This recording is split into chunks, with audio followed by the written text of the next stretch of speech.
Welcome back to Growth Catalyst Sir.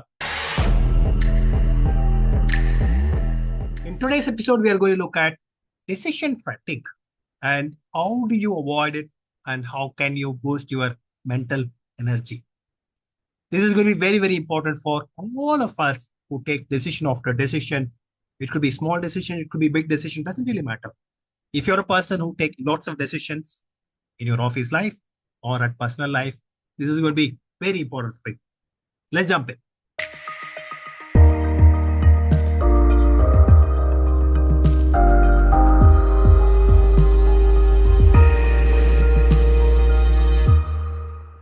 So what is decision fatigue? Let's understand it. It is the deteriorating quality of decision making because you have been making lots and lots of decisions during that day. It is felt by lots of people who make lots of decisions. It could be a manager in an office, it could be CEO in an office, it could be judges in the legal system, it could be housewife who makes a decision on what to pack lunch for their kids, what to make them wear, and so on and so forth, and lots of sequence of micro decisions. Whatever it is, if you have been making number of decisions, doesn't really matter what decision it is, number of decisions during the day, during the later hours of the day, you are going to be tired. You may not be wanting to make any decision whatsoever. And that is the status called as completely fatigued status. But even before you arrive there, your quality of your decisions might have been deteriorating step by step by step. And the first step towards avoiding that is to understand that this happens.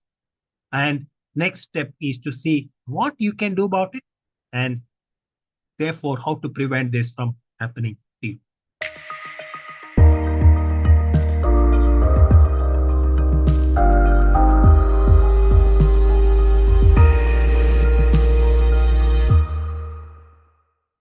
When you wake up, you may be a morning person, you may be an evening person, and that would also determine what kind of energy levels you have when you wake up. But assuming that you are a normal person and most of the people are energetic when they wake up, you have lots of energy.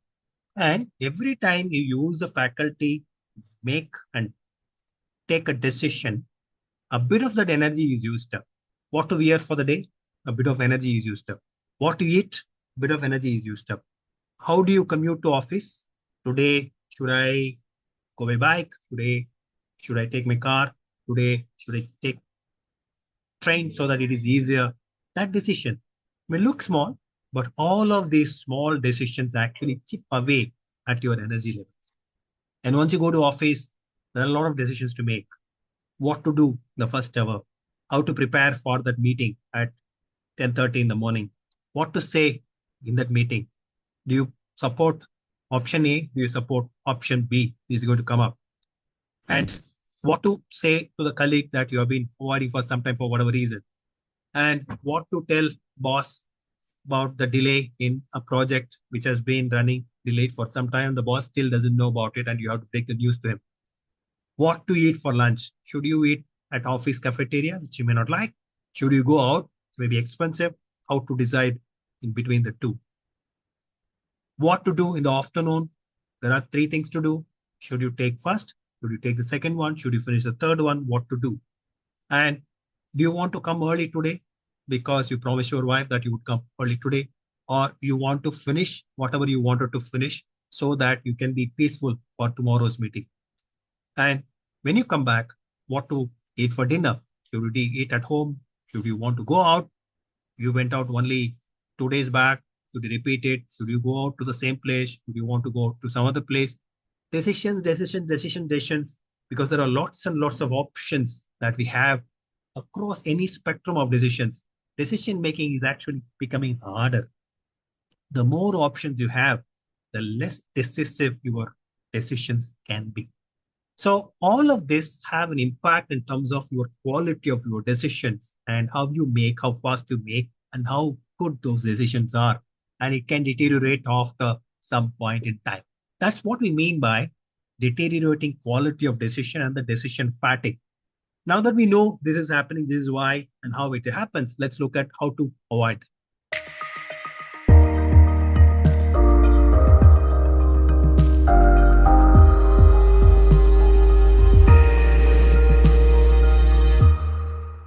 Decision batching is a great idea.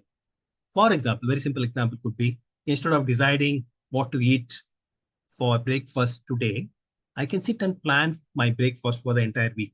Okay, Monday mornings, I'm going to have idlis. Tuesday mornings, dosas. Wednesday morning, I'm going to eat breakfast outside. Thursday morning, I'm going to have cornflakes. Friday morning, I'm going to have Kellogg's. If you batch your decisions saying that, okay, this is what I'm going to eat every single morning, then that saves the energy of making the decision during that morning and saves that bit of energy, which is actually a great energy saving over a period of time. So this is what I mean by batching the decisions so that you don't have to make that decision during that time. Those decisions are made before in a planned manner.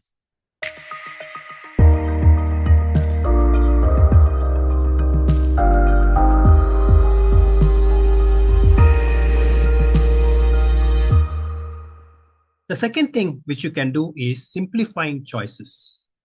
When you simplify choices, you are actually not making any choice. For example, the greatest example that I can think of is Steve Jobs' turtleneck.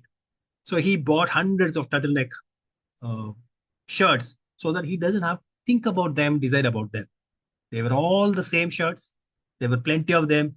So no change in routine, nothing. For example, one of the simple routine that I have is I will pick up the dress unless I'm going out, unless it is very important occasion.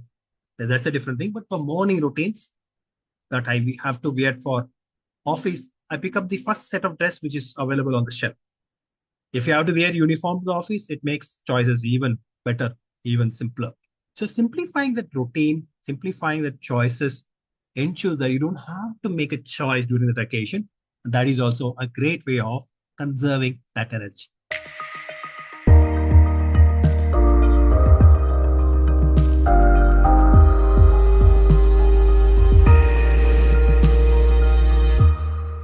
Third thing that you can do is delegating decisions.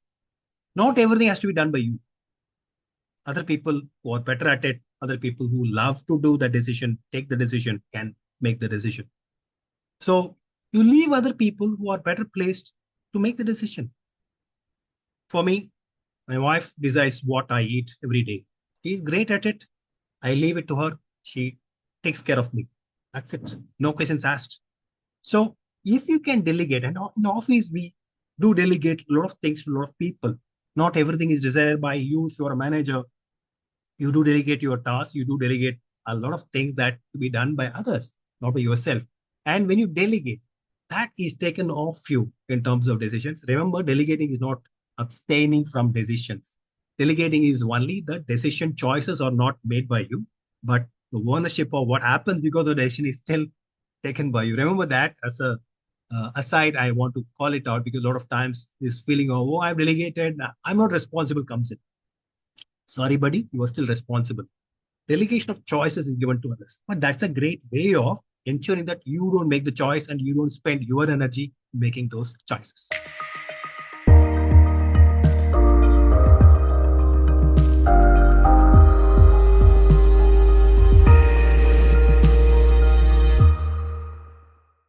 Fourth, you can set priorities. For example, Eisenhower matrix. Urgent, important. If anything is urgent and important, you decide on that right now. If something is important, even though it is not urgent, you still decide. And you ensure that you delegate all that is urgent but not important to you. If you can find people who can do it, and remove from your clutter, remove from your table whatever is neither urgent nor important in your life. So prioritizing, it could be Eisenhower matrix, it could be Pareto principle, it could be any other ABC principle, and so on, so on. Any way of prioritizing that is convenient to you, useful to you. Prioritize so that the number of decisions that you need to make actually comes down, so that the quality of decisions of those that you decide upon improves.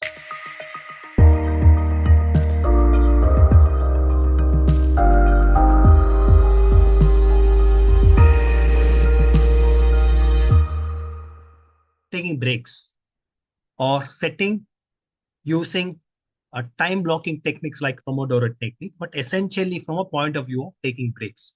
When you take break and relax and let your mind not take any decision, the mind has time to recover energy back.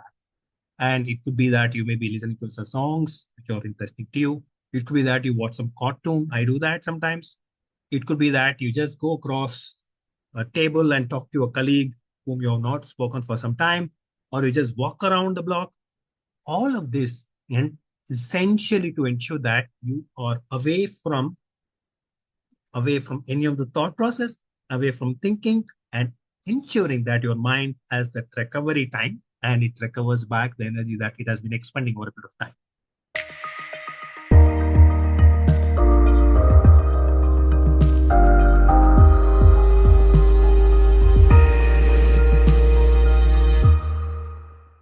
You may also want to use a lot of tools which are available. For example, there are automation tools available which can simplify your life. You don't have to take decision. If A happens, then do this.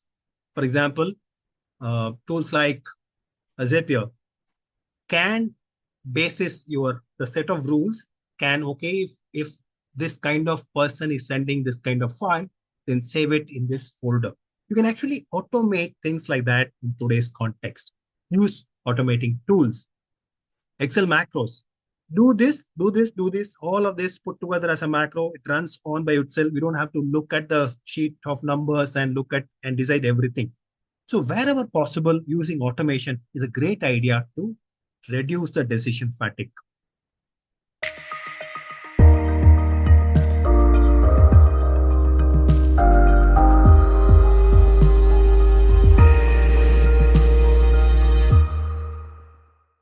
You can use AI for productivity. You may use Notion AI, you may use Trello, you may use Asana, you may use hundreds of tools which are there. So very, very good out there. And ensure that the entire workflow is automated so that you don't have to really worry about it. You don't have to really worry about one of the two, two of the three, three of the four, and so on, so on, so on. You don't have to really worry about how the work is flowing. The AI is intelligent enough to take over because you have set rules and you have shared in terms of feedback on how it is happening. So it takes over and simplifies your life for you.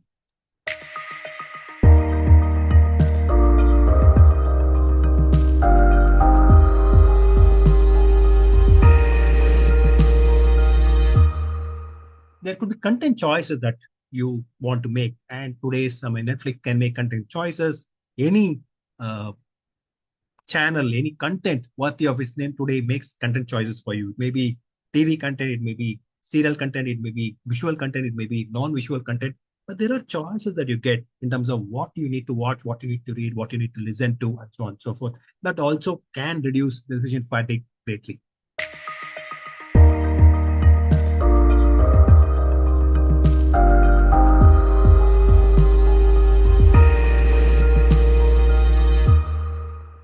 There are other AI tools like Open ChatGPT, OpenAI, and similar variants of its cousins across the marketplace. Again, which can generate a lot of ideas. Once you give the seed of the idea, then it generates 10 different ideas basis this theme, basis the prompt that you give. All of that can also help you in reducing your thought process, reducing your energy in terms of what you spend on taking decisions.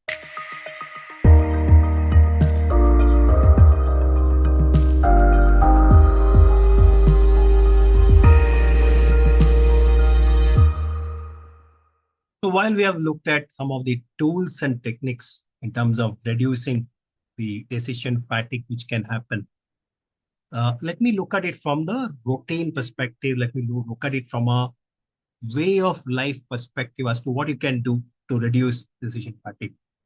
What is it that you can do? Let's jump in and see. Plan ahead.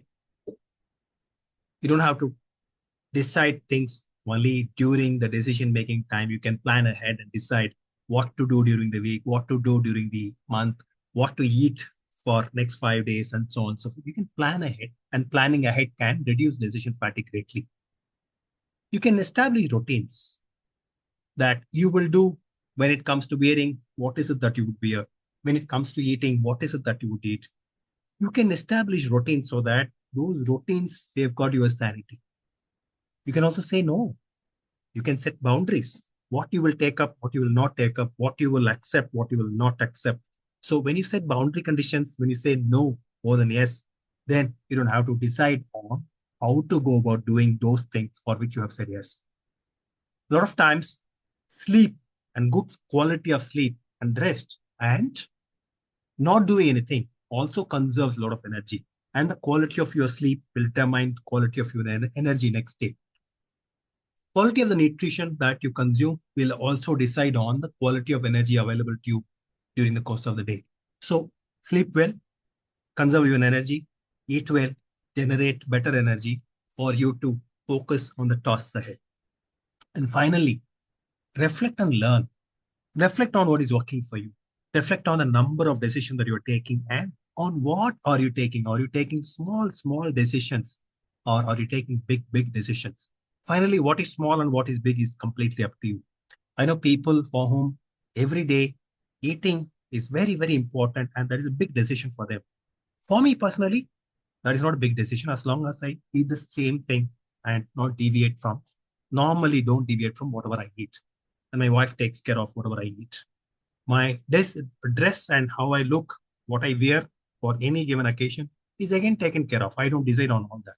So deciding on what you will not decide on, deciding on what you will delegate, deciding on what you will still decide are key important decisions which you can make basis reflections and review of what all that you decide on a typical week or a month.